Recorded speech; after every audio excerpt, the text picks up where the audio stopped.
There's a special kind of exhaustion that comes from doing the right things and feeling like no one notices. You show up prepared. You solve problems quietly. You carry pieces of work, of family, of life that would fall apart if you drop them. And still, the promotions go to someone else. The praise goes to someone louder. In meetings, your ideas land with a soft thud until someone repeats them with more volume, and suddenly they're brilliant. You start to feel less like a person and more like infrastructure, necessary but invisible. In that place, feedback stops sounding helpful and starts sounding cruel. Either you get none at all, which feels like proof that you don't matter, or you only hear from people when something goes wrong.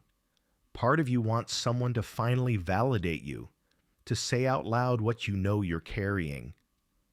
Another part of you is terrified to ask, because what if the truth is worse than the silence? So you stay stuck, overlooked, resentful, secretly hungry to be seen, but afraid that whatever feedback you get will confirm your deepest fear, that you're ordinary and replaceable. The paradox is that the moment you most need feedback is usually the moment you're least able to hear it.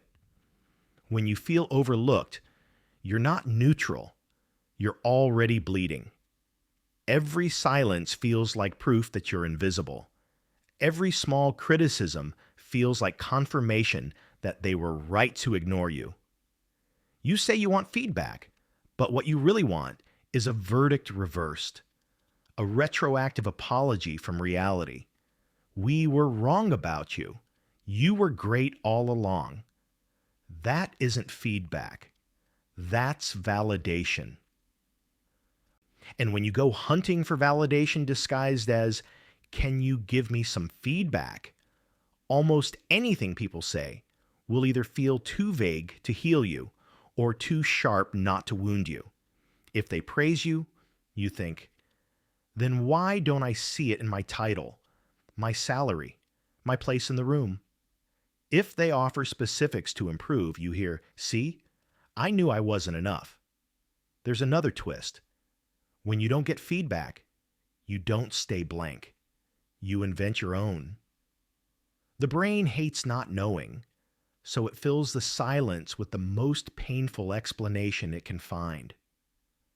They're not saying anything because I'm average. They move that person ahead because I'm forgettable. They never answer me because my ideas are useless. You create an internal feedback loop that is harsher than anything most people would dare say to your face. So even if someone finally does give you thoughtful, balanced feedback, it has to compete with years of private self-criticism that you've rehearsed in secret. They might be pointing out 2 or 3 specific things you could adjust. Your inner courtroom is shouting, "Everything about you is wrong," and their words get drowned out. The cruel part is that feeling overlooked often makes you behave in ways that keep you overlooked. You start doing invisible work, fixing things quietly, rescuing projects at the last minute, absorbing other people's chaos. You hope that one day someone will notice the pattern and reward you. But invisible work trains people to treat you like a background function, reliable, silent, taken for granted.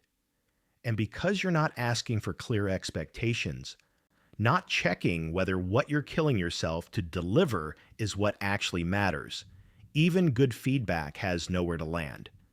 If someone says, "We need you to be more strategic," while you're burning out on being the hero in emergencies, it feels like an insult instead of a direction. You hear, "All this wasn't enough," instead of, "You're pointed at the wrong target." So you end up in a double bind.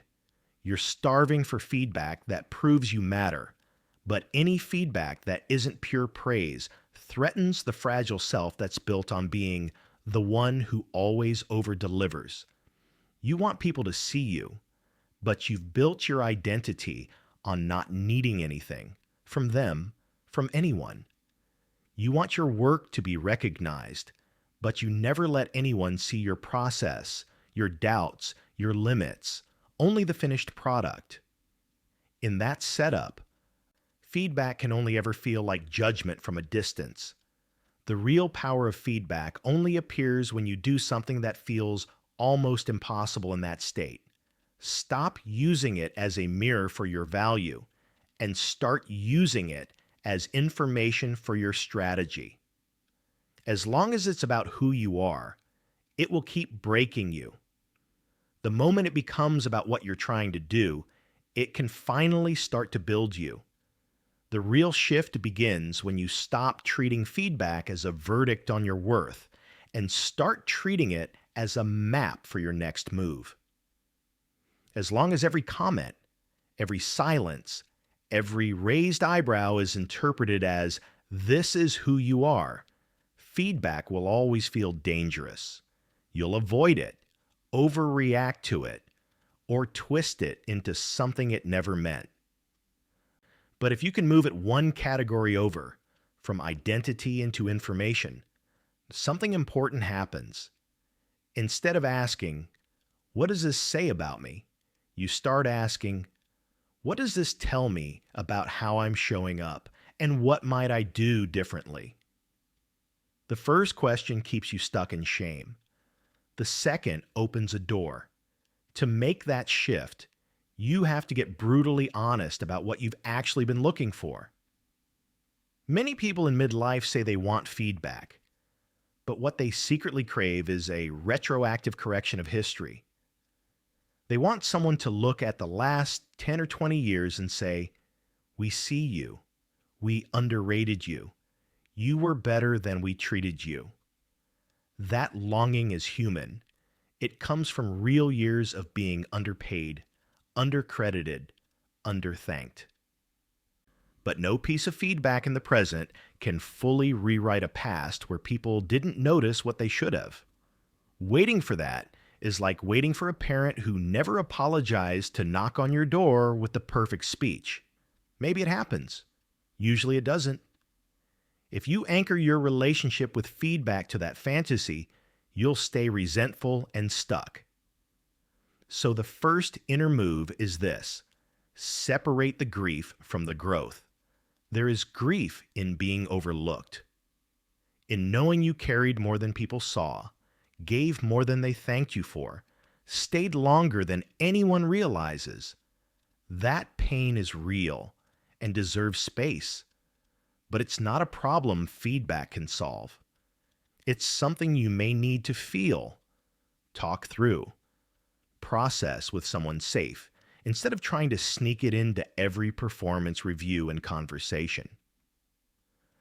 When you stop trying to use feedback to heal wounds it was never designed to heal, you become freer to use it for what it is designed for, adjusting how you act in the environment you're actually in now.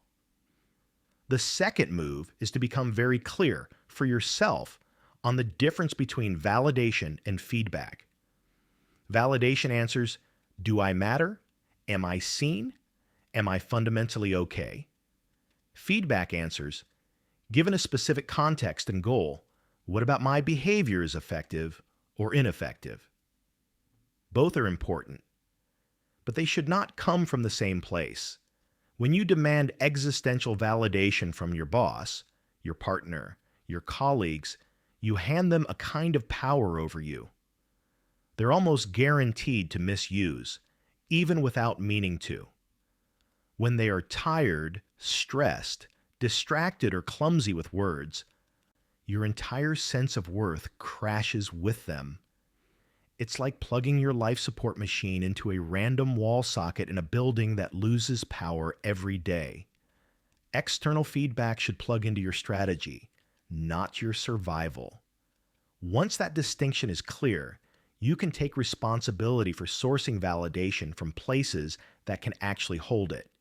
Your own values, your track record across time, the people who know your character, not just your output. That doesn't mean you never need appreciation at work or in relationships. It means your existence doesn't hang by that thread.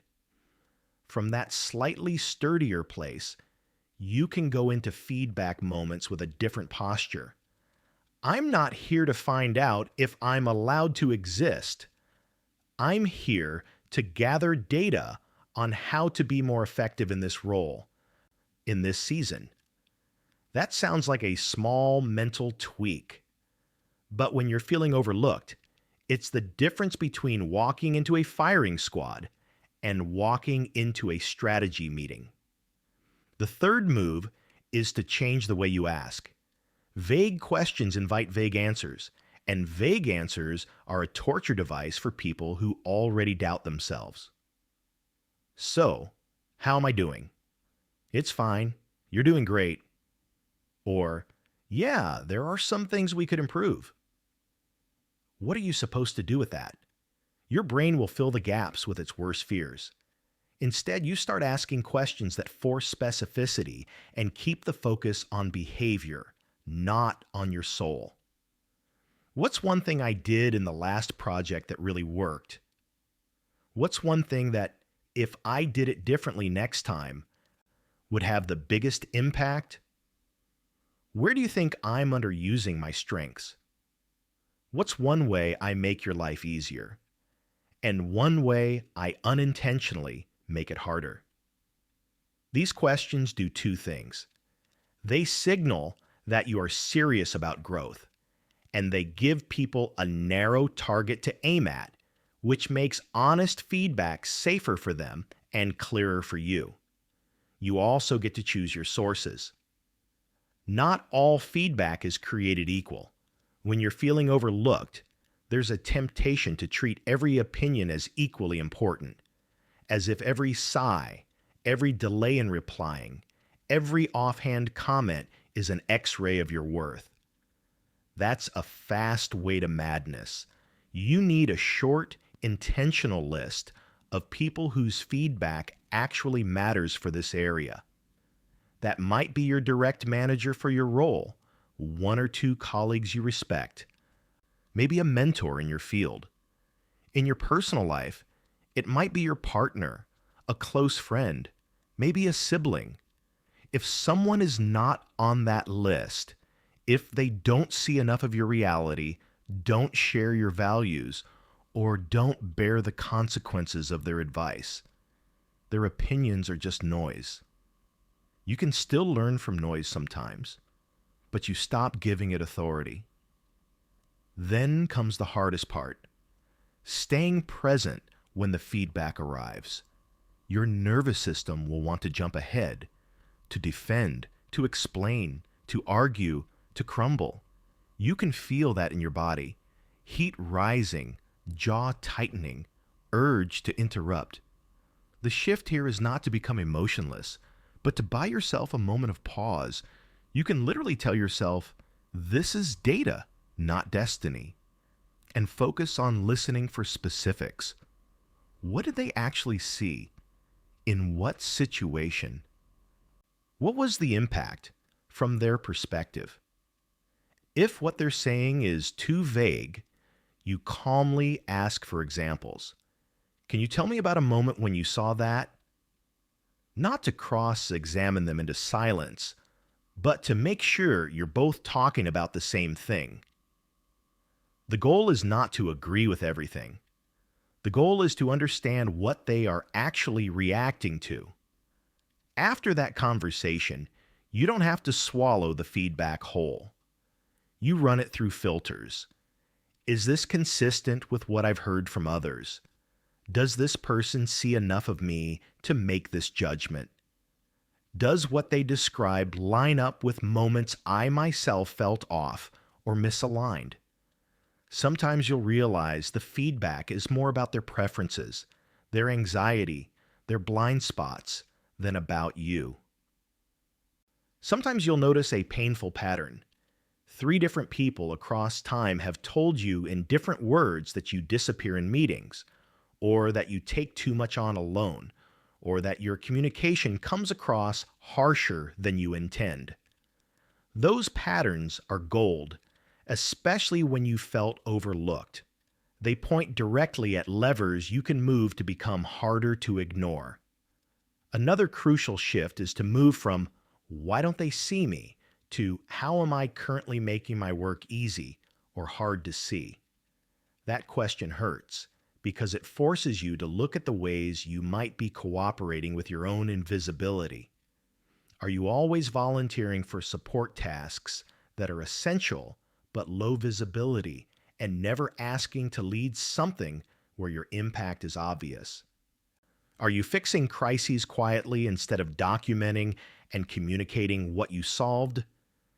Do you wait for people to notice your contributions instead of sending clear, factual updates that make them visible? Feedback here can guide you. What are the results that are valued most in this place? Where do you see my work having the clearest impact? If you were me and wanted to be more visible for the right reasons, what would you do differently? The same logic applies outside of work. In relationships, you might feel overlooked as the one who always organizes, remembers, smooths things over. You can ask for feedback there too. But again, as information, not as a demand for a certificate of appreciation. When do you feel most supported by me? Are there ways I'm helping that you don't actually need or notice? Sometimes you discover you're pouring energy into acts of service that land as background noise, while neglecting tiny gestures that would actually register as love or respect. That's not a moral failure. It's a targeting problem. Feedback lets you re-aim your effort so that it actually hits the other person's radar instead of evaporating in their blind spots. There's also the flip side, giving feedback as a way to stop being overlooked internally. Most of your harshest opinions are aimed at yourself. You run an endless monologue of not enough, too late, too quiet, too much. That isn't feedback. That's abuse. Useful inner feedback sounds more like, "In that meeting, I shut down after my idea got ignored. Next time, I want to try repeating it once, or asking a question that keeps me in the conversation." It's concrete, behavioral, future-oriented. It doesn't attack your character. It comments on a choice and offers you a different one next time. When your self-talk starts sounding more like a coach and less like a bully, external feedback has a much smoother path in. It's not crashing into a wall of self-loathing. It's joining a conversation you're already having in a more constructive tone. Finally, the deepest shift is philosophical. You decide that your power does not lie in being endlessly validated, but in becoming endlessly learnable. A validated person feels good as long as the applause continues. A learnable person can turn almost any environment, even an unjust, blind, distracted one, into a source of information about how they want to show up and where they want to go next. That doesn't mean you accept every unfair situation or stay where you're chronically disrespected. It means that even in those places, you are collecting data about what kind of culture suffocates you, what kind of leadership you never want to mimic, what kind of patterns you won't repeat. You walk away with more than just resentment. You walk away with insight. When you're feeling overlooked, feedback can seem like salt in the wound. Used this way, it becomes something else, a quiet act of rebellion against invisibility. You stop waiting for the world to hand you a perfect healing sentence about your worth. Instead, you start asking sharper questions from stronger ground and turning the messy, imperfect answers into choices. Where can I adjust? Where do I need to ask differently? Where do I need to stop giving so much to people who give so little back? That's the real power of feedback in this phase of life. It doesn't just tell you how to improve your performance. It shows you over time where you are finally willing to stop disappearing. When you shift from asking feedback for validation to seeking it as data, the first benefit is psychological relief. You stop treating every silence, every critique, every vague comment as a referendum on whether you deserve to exist. That alone lowers your baseline anxiety and makes you harder to destabilize. Instead of walking into every conversation braced for judgment, you walk in with a specific question and leave with actionable information. Your self-worth stops swinging wildly based on whether your manager had coffee yet or whether your partner remembered to say thank you. That stability is power. The second benefit is strategic. When you ask better questions, specific, behavioral, tied to goals, you get answers you can actually use. Instead of spinning in your head about, why don't they see me? You learn exactly which moments landed, which didn't, and what adjustments would shift how your work shows up in other people's reality. Over time, that clarity lets you stop working blindly hard and start working visibly smart. You discover which contributions get traction in your environment and which disappear into background noise. That insight lets you redirect your energy toward what actually registers, so your effort finally converts into recognition instead of evaporating unnoticed. Third, you build a reputation as someone who is learnable, not fragile. In midlife, when people are often scanning for who can adapt and who is locked into old ways, being the person who actively seeks feedback, listens without defensiveness, and adjusts core signals, competence, and confidence. It tells decision makers, this person doesn't need to be coddled. They can handle reality. That reputation opens doors, harder projects, leadership roles, trust from people who matter. Paradoxically, the less needy you are for constant reassurance, the more people want to invest in you. Fourth, feedback becomes a navigation tool for your own choices. When you're feeling overlooked, it's easy to stay stuck in bitterness or passivity, waiting for the world to change its mind about you. But when you start collecting specific, honest feedback from people whose perspectives you respect, you get clarity on whether the problem is your execution, your positioning, or the environment itself. Sometimes you learn, I need to speak up earlier in meetings and frame my ideas more boldly. Sometimes you learn, this culture genuinely does not value what I bring, and no amount of adjusting will fix that. Both are useful. The first tells you where to grow. The second tells you where to leave. Finally, over time, this approach rewires how you relate to yourself. When your internal monologue stops being one long prosecution and starts sounding more like a coach reviewing game footage. That worked, that didn't. Here's what I'll try next time. You develop what researchers call self-compassionate accountability. You hold yourself to high standards without shredding your dignity every time you fall short. That combination makes you both more resilient under pressure and more capable of real growth because you're not spending half your energy defending your ego from yourself. You become someone who can look at hard truths and still keep moving, which is exactly the skill you need when you've been overlooked for too long and you're finally ready to stop waiting and start building a life where you are undeniably, unapologetically seen. Feeling overlooked trains you to believe that power lives entirely in other people's hands in their recognition, their promotions, their thank yous, their ability to finally see what you've been doing all along.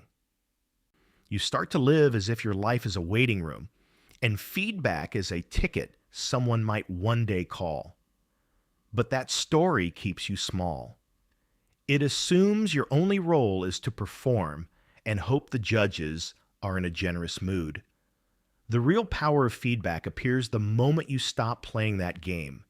You decide that you are not on trial. You are running experiments.